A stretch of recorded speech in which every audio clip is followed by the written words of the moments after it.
Welcome to your new wrestling obsession.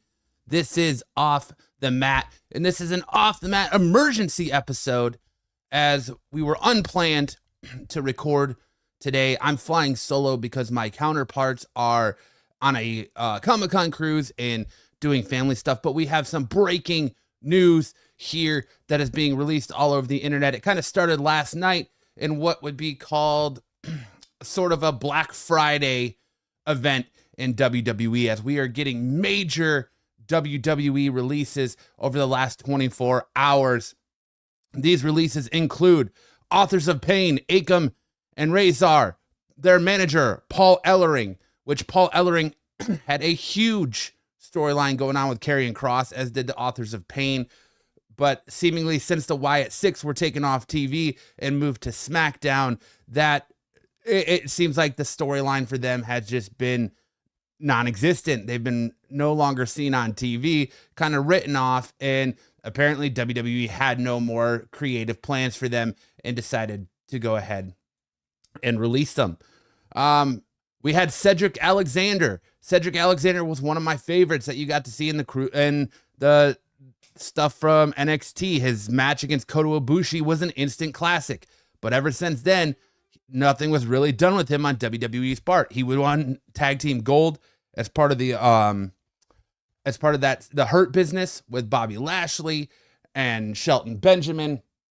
But since then, nothing's been really done with him creatively, and he's kind of just floated around WWE. In my personal opinion, that is a huge release for them, because Cedric Alexander is an instant talent that has that gear that's all gas, no brake, and would have fit really well with what they're trying to do with the new, stable of luchadors they're bringing in, like Penta and Dragon Lee and Rey Mysterio. He's a guy that could go, that I think you would really get to see Penta's full potential and ability in a match against Cedric Alexander. But sadly, he's been released, and it remains to be seen if he ends up with the rest of the Hurt Business over on AEW.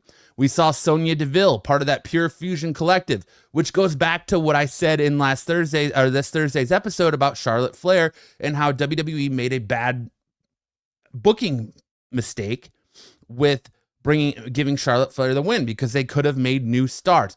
So now in a time where they're going to release Sonya Deville, you had to think they knew they were going to release Sonya Deville at that time, that it was going to effectively break up Pure Fusion Collective, that maybe they could have given a push to, the rest of that stable, to Shayna Baszler or Zoe Stark, and have them win the Rumble and get a shot at WrestleMania, versus, keeping them together only to eventually release Sonya Deville.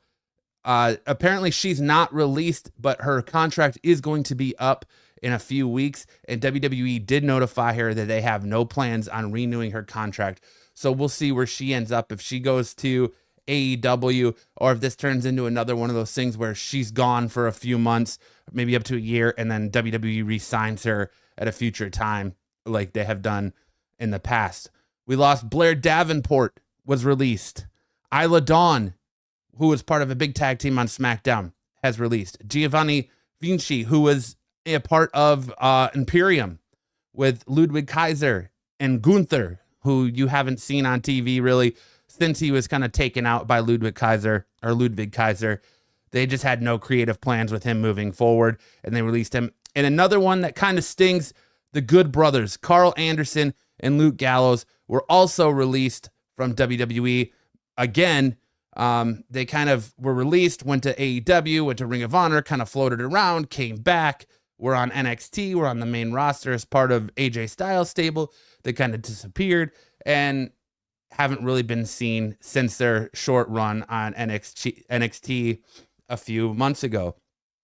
It's interesting that it seemed like Paul Ellering had a lot going on, and there's a lot of storylines for him. It's interesting that WWE released him, because I think he could have been a great manager for whatever they're doing with Karrion Kross along with Scarlett, but alas, they did release him. Nobody saw these releases coming, apparently. They started as soon as SmackDown went on the air last night.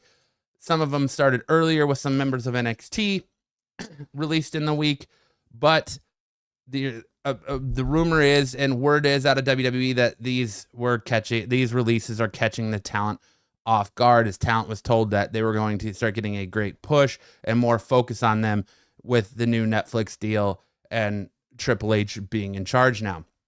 These are, like I said, some of the biggest cuts since we started the Triple H era. It's very interesting, but not really that interesting as well. Isla Dawn announced her release on WWE from WWE on Instagram, writing, "Here for a good time, no longer time, or not a long time. See you in 90." That when her non-compete clause is up. So it's an interesting time in WWE. Are we going to get more releases? I don't know. It could happen. These releases seem to have come out of nowhere as far as we are concerned, but it just seems like WWE collectively had no creative direction for them.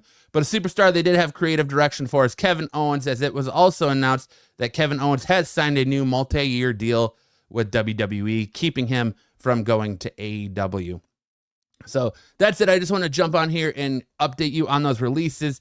And, like I said, it's the first set of releases really since the Triple H era began.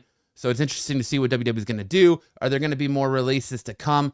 We'll see, and if they are, we'll update you. But so stay right here on Off the Mat for all your wrestling news. Make sure to hit that like, subscribe button and that notification bell so you know whenever we post an off-the-wall video like this, kind of one-off, talking about breaking news and all that. If you want to see our video from Thursday talking all about the road to WrestleMania and where we're going, make sure to click it right here. Otherwise, thanks for watching Off the Mat. Have a great weekend, everybody, and we'll see you on Thursday with another episode of Off the Mat. In the ring, the lights go down. Roaring crowd, they scream and shout. Chants echo, shaking the ground.